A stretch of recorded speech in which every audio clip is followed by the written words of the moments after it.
And but now we get to the good stuff.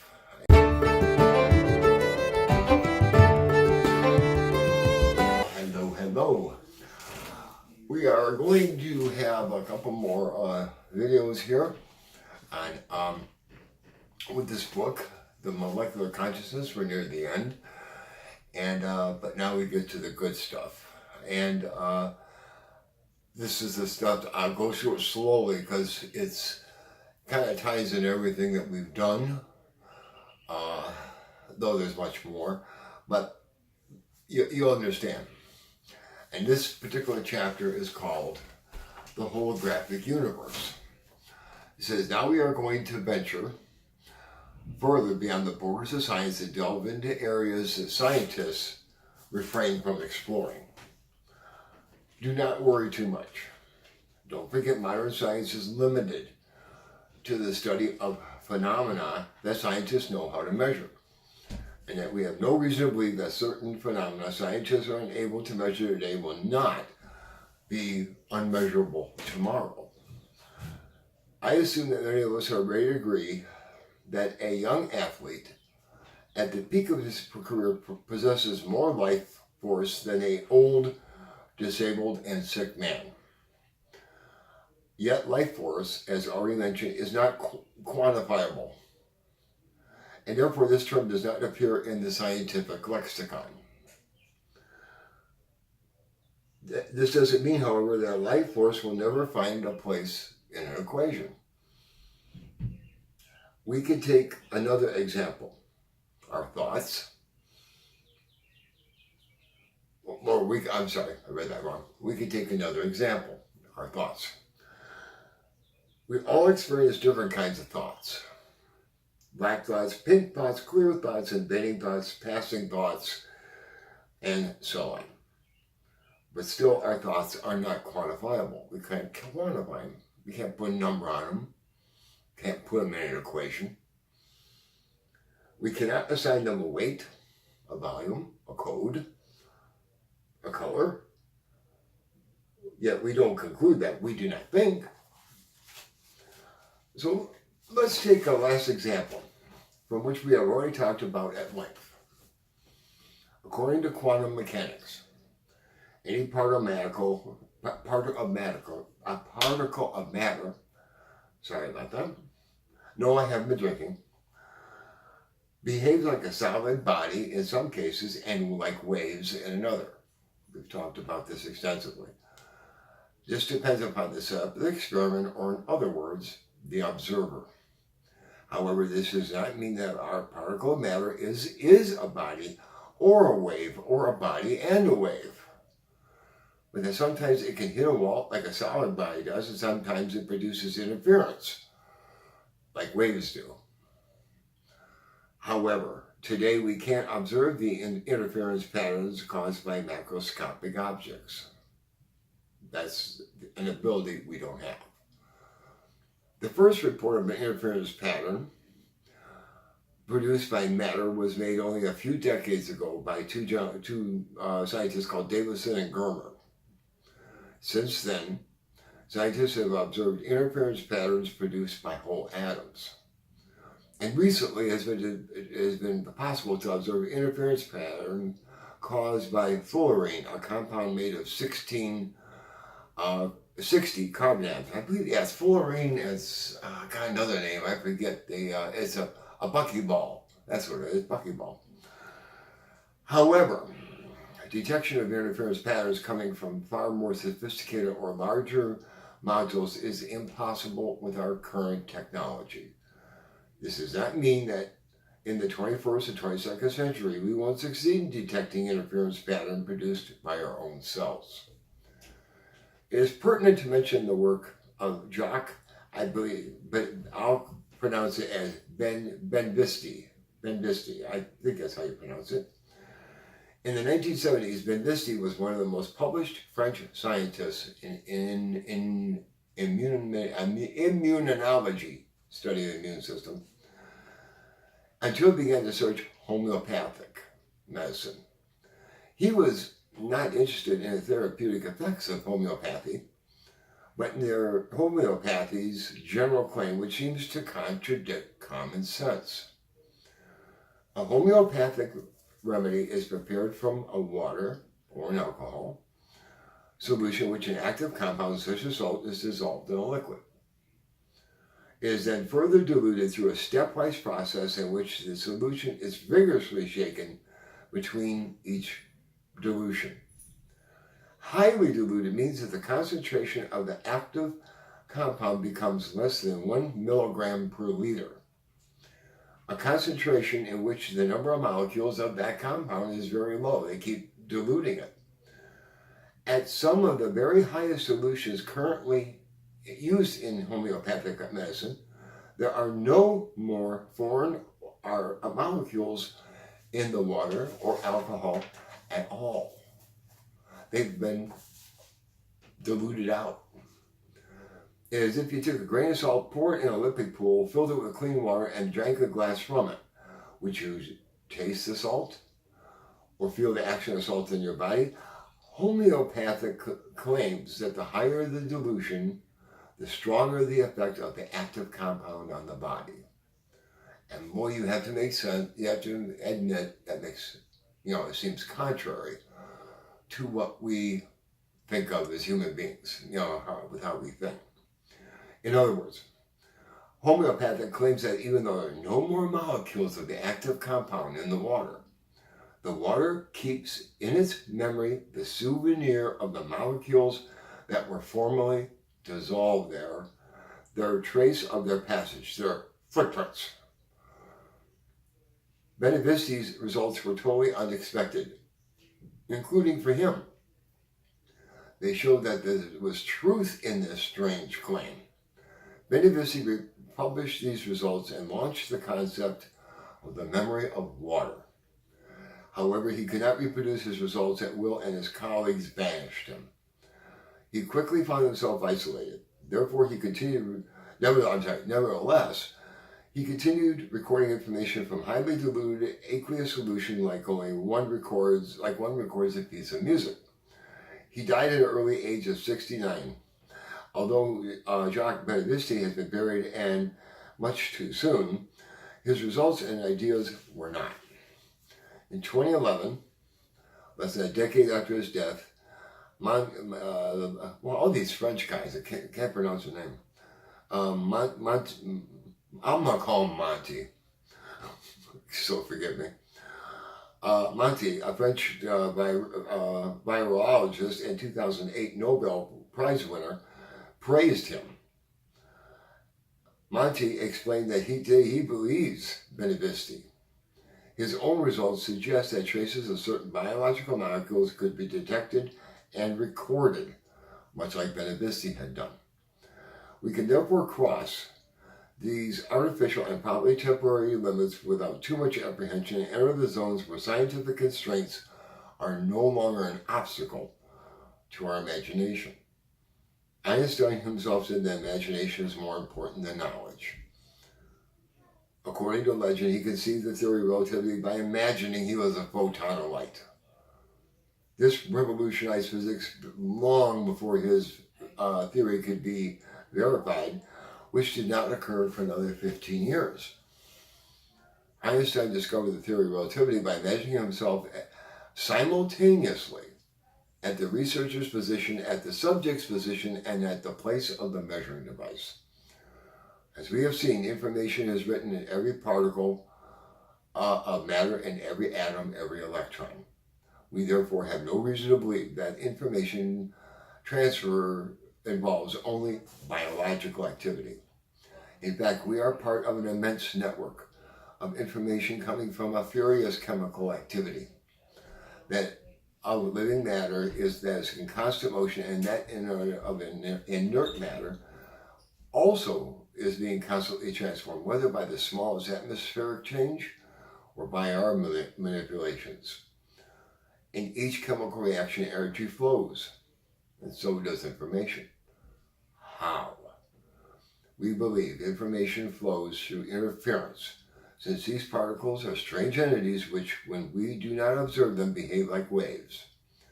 So when no one observes us, and not even ourselves, our billions and billions of particles regain their wave aspect. I therefore propose you to close your eyes and imagine these wave packets of yours. Give it a try right now. It will not be foolish to imagine that you are alive thanks to the long-range coherence of the wave packets of each of our molecules. As long as you are alive, coherent information crosses your organism constantly, from top to bottom. It keeps your integrity and your specificity. I can't talk today, sorry. It animates your body and makes your molecules work in unison. If your molecule wave packets were not coherent and were destroying each other, your system would probably decompose and move towards equilibrium, and that means chaos and death. In fact, our whole universe seems to be a network of waves. The waves of all the wave packets of the molecular soup. Your wave packets represent a tiny but unique part of the infinite network of information that is our universe. Thanks to your five senses, sight, hearing, taste, smell, and touch, you perceive the rest of the universe. Like five doors, these senses represent your sole access to the outside world and your personal connection to it. When one of your senses is excited, it triggers multiple chemical reactions, such as when we look at something, let's say a big red square canvas, or look at the red screen behind, or the red wall behind me. In the dark, you cannot see this canvas, so the experiment begins with the reaction between the canvas and photons of light. As a regular light is composed of all colors, we can imagine this light as a mixture of colored photons. When these photons, which we can imagine as tiny colored drops, hit the canvas, the molecules of the red paint act like sponges, and they absorb most of them but reject the red ones. When these tiny red drops, the red photons, reach your eyes, they trigger a chain of chemical reactions and highly, it doesn't say it's here, highly complicated, chain of reactions. What your sight is just incredible. It's incredible how you see. They trigger a chain of chemical reactions at the end, which certain molecules are formed carrying new information. The canvas is red, or the wall is red. It is as if your organism, it's as if as in your organism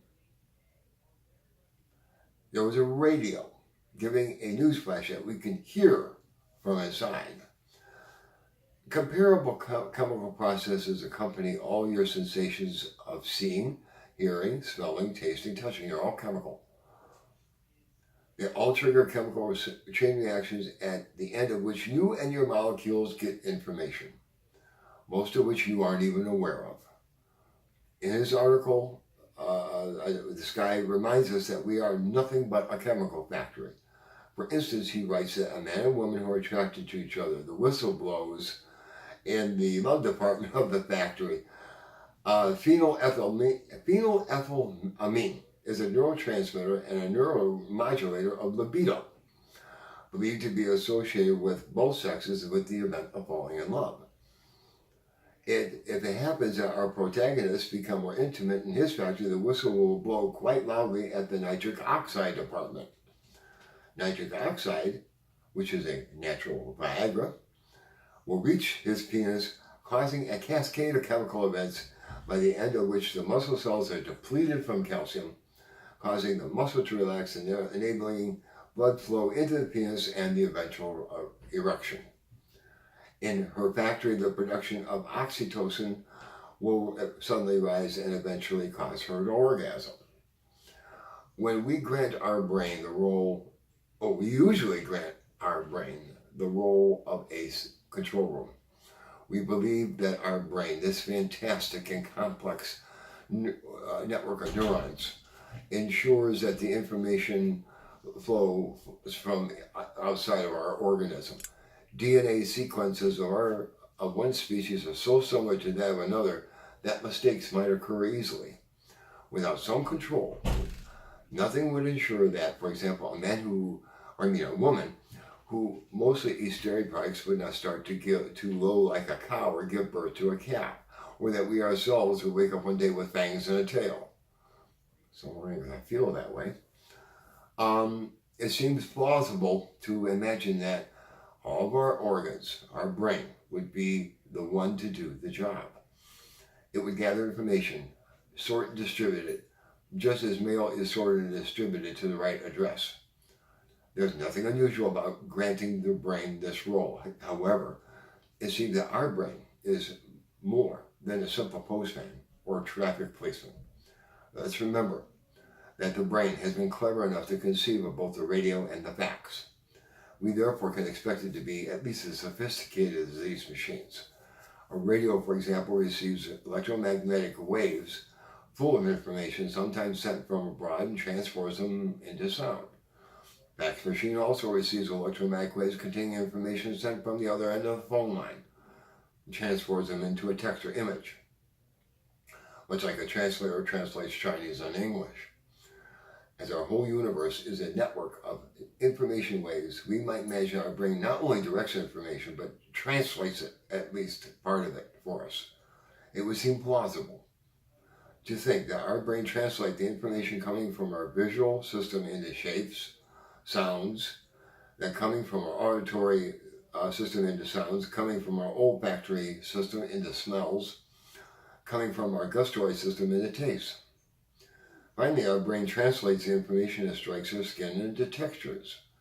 It is not foolish to imagine our brain acts as a very sophisticated device, a device that reduces all these wave patterns, all these wave packets of matter, all these waves of information that surround us into definite shapes, colors, smells, sounds, textures, just as the observer in the double slit experiment reduces the wave aspect of an electron to a tiny body.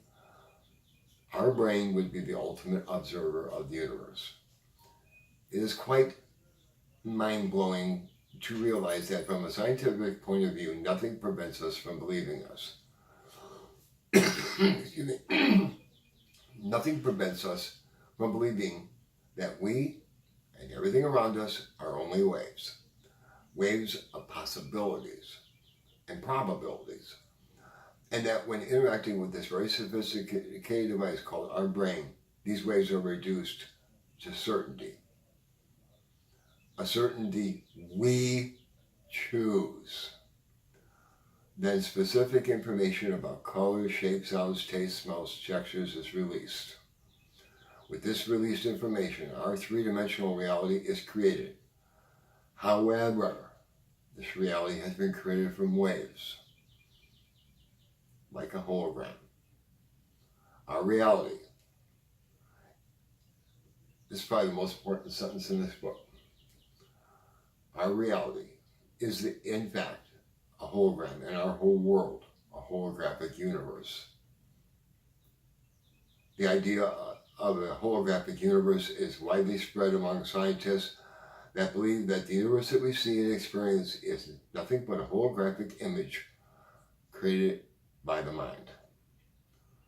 From the thermodynamics of black holes, the information relative to our whole universe, let's say it's holographic film that could be located at the boundary of the universe. According to science, we are all victims.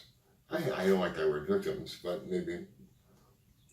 According to science, we are all victims of a fantastic sensory illusion. How far does this illusion go? So just to summarize what this said, it says, don't forget, with our five senses, especially sight, but hearing, what we are getting is wave information from the universe around us. And, because matter can be both solid and waves. I mean, I touch this bed here, it's real, but it's the waves that the sensation of me touching it is I'm feeling it in waves, and I'm looking at the camera here. I see the camera, I see me. But what I see is waves being generated. It was saying, I know, this is mind-blowing. It's hard to think, a holographic image, man has been able to make holographic images for some time. It is not totally new. But they are relatively crude and simplistic. Whereas to, the type of what we're talking about here with the universe being a hologram, we are talking a level of sophistication that is unimaginable. And what, like it says, in times, in the future, because we know the whole universe is energy-based, and these waves and energy, we don't have the technology to measure that currently. I bet we will. I don't know when.